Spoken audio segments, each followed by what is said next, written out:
Hi, it's Jenny from Coding Workshops for Kids. Just going to take you through our next workshop. We explored looking at a game development within TouchDevelop, so we can see that we are in the TouchDevelop environment.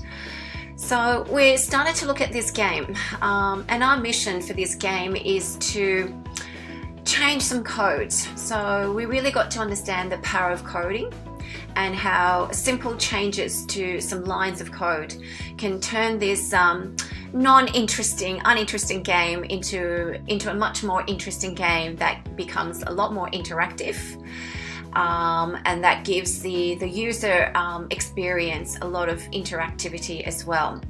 So our mission is to fix some code to make the game a lot more interesting, to help bot to avoid some obstacles and to save the bot. So we're going to try to keep him alive by clicking our mouse or touching our screen so that he continues to fly up and down and avoid the obstacles at the same time.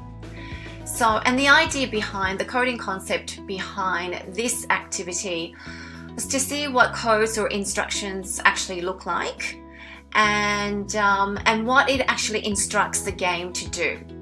And how could we then change some lines of code so that the game becomes a lot more interesting and interactive. So let's just have a quick look at behind the scenes. So this is the codes or the scripts that you see sitting behind the TouchDevelop environment, and you can see that I can click onto my tab here to run the game, and you can see that we've got bot here, which is the robot, is the main character in the game. We can see that there's 3 sort of lives that he has. We can see that he's got an obstacle here, and we've got a point system set up. At the moment, the game's not as interesting, so bot is not flying up and down. He's not able to fly up and down at this stage, and that's what we need to do. We need to add and change a few codes, a few lines of code, so that the bot, when we click onto our mouse, he's flying up and down and he avoids the obstacles, and so we try to save him as much as possible. See you next time.